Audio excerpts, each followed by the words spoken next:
get too black on the monkey ass. Right. Okay. Okay. Alright.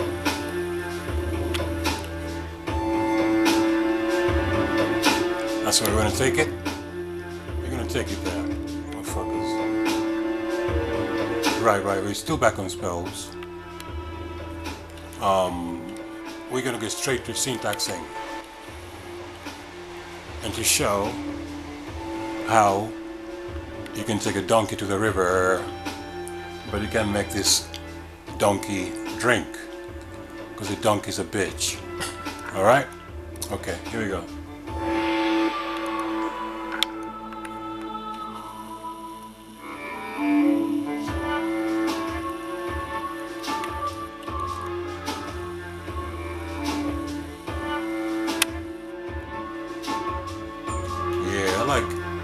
It's like La Parasite. We talk about this shit all the time.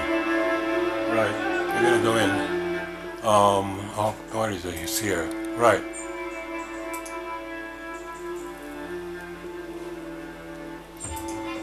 I hope you can see that.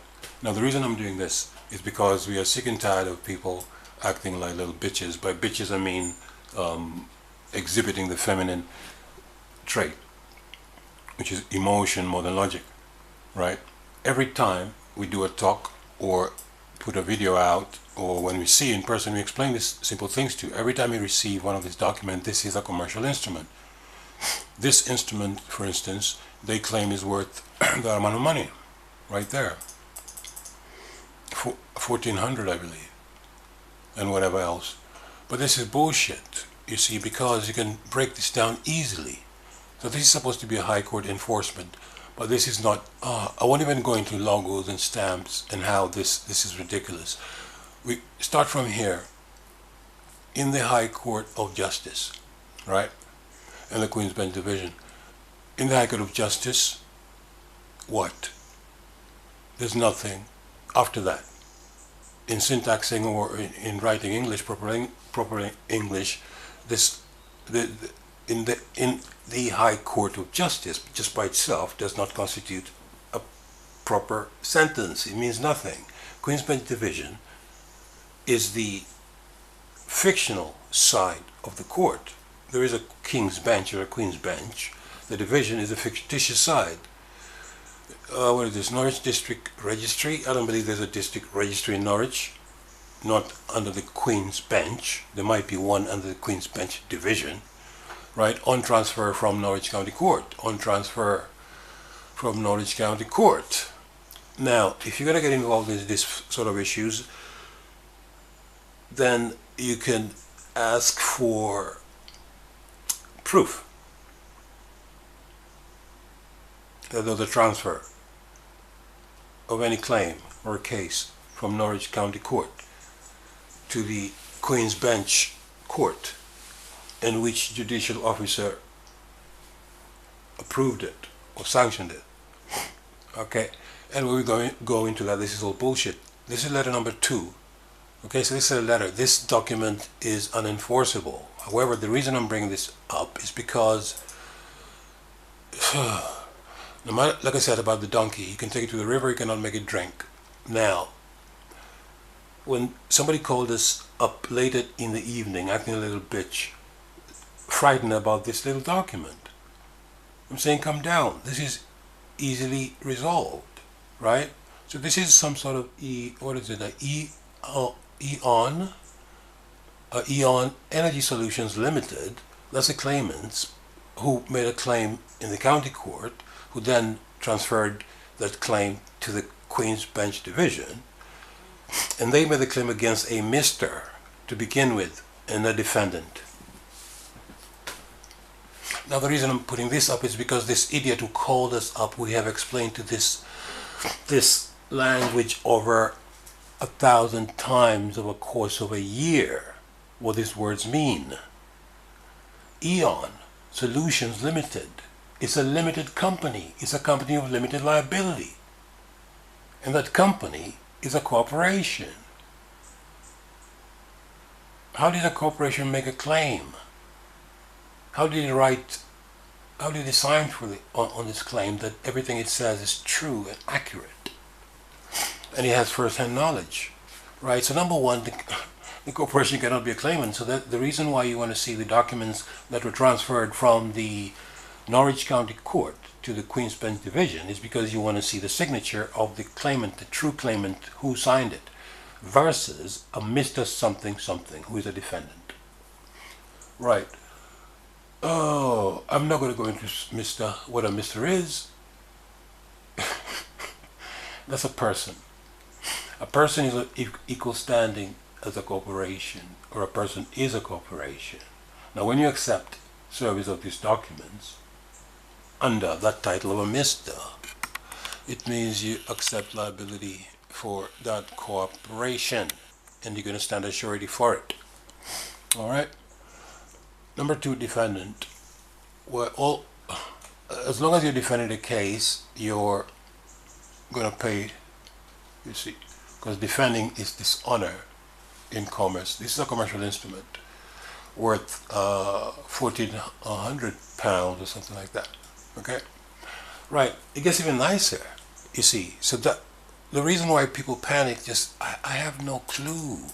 You see, so this moron, instead of dealing with this guy properly, which means don't get into arguments, don't get emotional like a little girl. Look at the instrument and find errors in it. And as long as you find errors, it cannot be enforced. Right? So you're going to find error number one. And we're going to explain to this guy. We won't get into the top part. That's the court business. So this is a different story. When you receive the paperwork that were put into this county court, then we can get into those documents and break those ones down. But for right now, we're dealing with a man at the gate.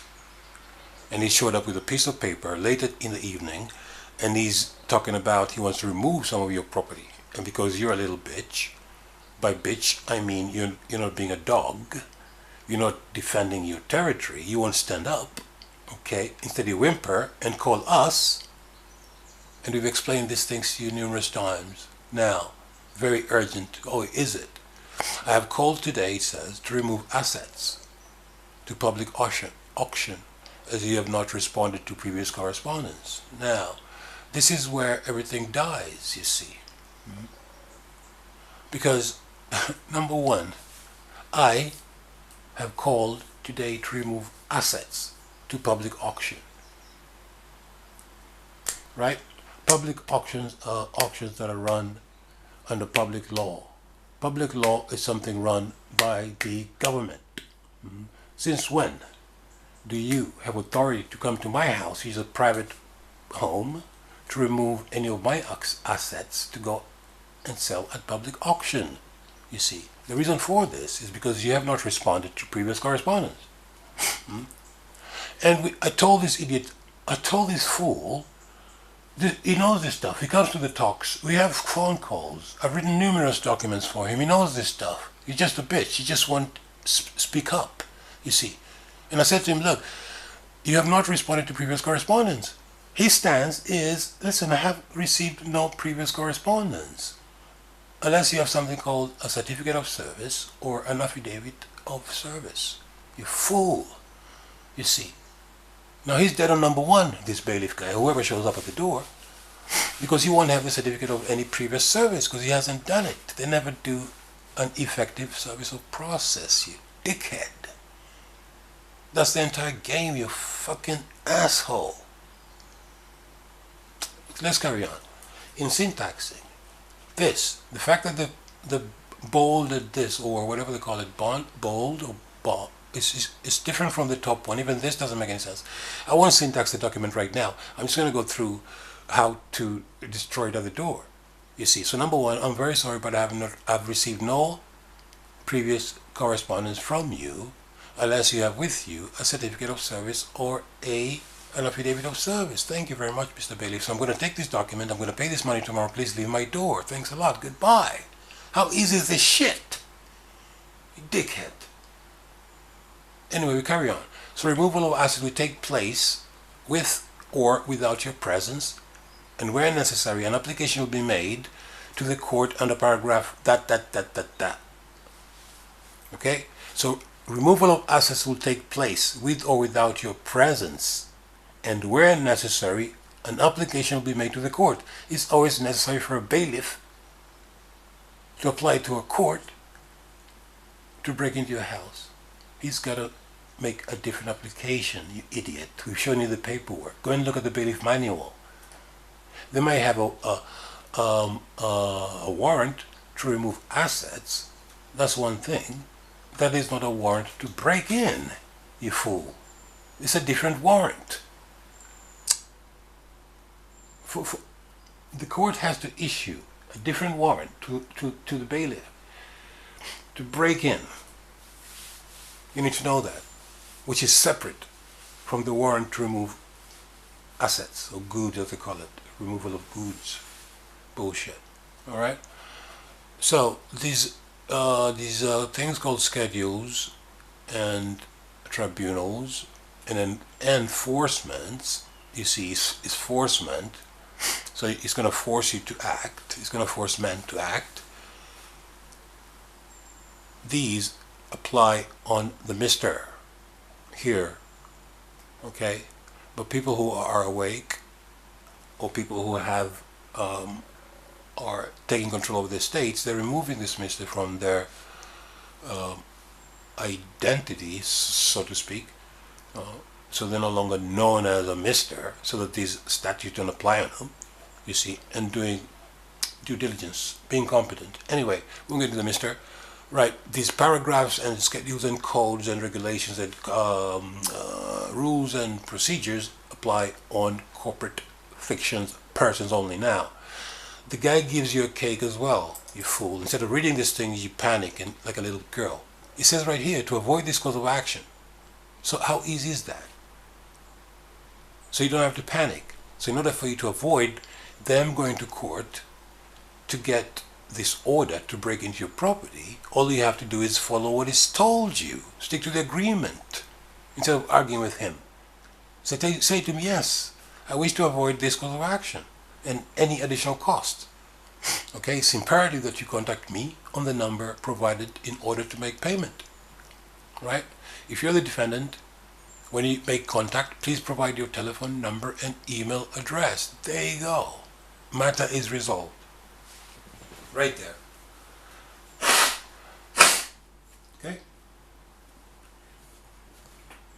Now this stupid little man who's behaving like a girl, you see, I think he saw the guy putting this thing in his letterbox, and instead of dealing with it properly, went and confronted the guy and started an argument. So what he should have done is kept this document and called the guy and said, listen, I wish to avoid this course of action, right? Now, like you said, I'm following your advice. It's imperative for me to contact you to let you know that, sorry, man, I'm going to put my representations in writing, you see, on behalf of the defendant.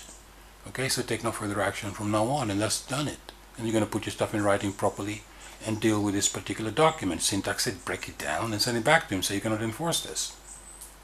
Stupid. How easy is this shit? Here we go. Now the amount outstanding as of today's date, including all costs, even VAT, is that amount. Payment in full must be made by return. By return? By cash? By return. Okay. Or when it returns. Oh, that's even sweeter, you see. Now this fool should have said, yeah, man, I'm going to have the money ready for you when you return. Thank you very much. Give me about 12 hours or so and come back and I'll have the money for you. We'll have something else for you.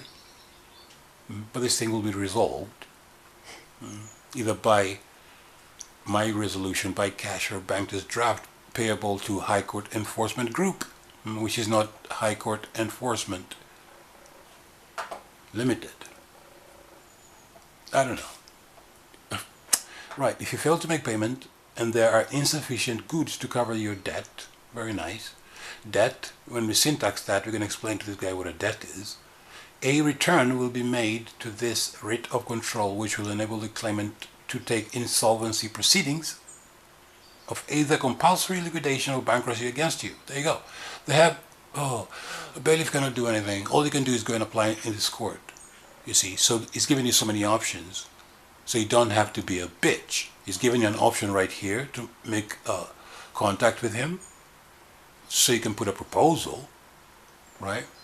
He's giving you the ways how you can pay. And he's told you that if you have insufficient goods to recover any debt, he's going to go back to this writ of control to start doing insolvency proceedings against you. This is all good. This is sweet, you see. Because when it comes down to it, you're going to ask him by what authority he's able to do this stuff. And by now, the ladies and gentlemen know what we know. The little boys and little girls, you go sit in your little corner and shut up. Drink your milk. Okay? And if things go the way they are, you may grow up to be a man just like your mummy. Stupid little boy. Right, here we go. Right, you should always obtain an official copy receipt for cash payments made to our enforcing officers. And yours faithfully is a legal fiction called a Mr. D. Stewart. And this legal fiction is acting or acts on behalf, where are we? Can you see that? There you go. On behalf of the High Court Enforcement Officer Gary Boven, who has conduct on the execution of the writ. So this is the main culprit here. So you do one for him also. But this is all good. And then he carries on. In order to resolve this matter, please call him. So you just call this number and say, listen, I've received this document. You didn't even have to call. This guy is so panicky. He went and picked it up and started an argument. Fool. Call the guy and say, listen, I'll have the money ready for you in 72 hours. All right? So take it easy. That's it. Now, the sweetest part is this here. That is why they've written it in very minute text. Because they know what the law is. The only difference is you don't know what the law is, and you think that acting like a little bitch and calling people in panic is what the law is. It's not, idiot. The court is the paper. It's not a building. So this is the court right here. You're in this guy's suit right now, and he's running things. Idiot. You're supposed to create your own suit and let him come into your suit if he wants to. Now, please note, if you are the occupier of this address and have no involvement in the above matter, it is essential that you provide the below office with copies of utility bills or tenancy agreements to avoid further enforcement at your address. Your correspondence will be treated in the strictest confidence. And this is the end of the case, you see. So instead of picking up an argument with these people who are doing the business the way they do their business, right? You pick this piece of paper up, you read it carefully, and understand that there is no, this is a fictional court, doesn't exist. It's for presumptions of law, presumptions of, everything is based on presumptions of a legal fiction. All this is legal fiction, legalese language, all of it, all of it, all of it. The only thing you have to do is deal with the last bit, which says please note. So what you do is you write a short letter, say, oops, hang on a second, I am the occupier. You don't use this occupier, but we can for legal fiction matters. If I'm doing documents for real people, living men and women, you don't use occupier or addresses, because when you get addressed, that's the address is the military grid. It's you're being addressed. All right. Somebody's directing you, giving you orders, addressing you. So military grid is to do with orders. So in the legal fiction world, there are occupiers and addresses. Because if you go to an address that's vacant, then you can occupy it for business. Because government is there to facilitate business, you see. We won't get into that, we're going to go into this one. So the occupier of this address, so you say, oh, wait a minute, Mr. Man, I'm the occupier of this address and I have no involvement in the above matter. Okay? Now it is essential that you record this information in your stupid records. Okay?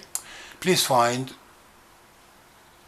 an attachment, a tenancy agreement, and please take no further action. Okay?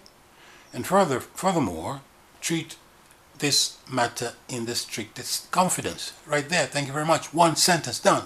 Boom. £1,400 dealt with. And he sent it here to two people.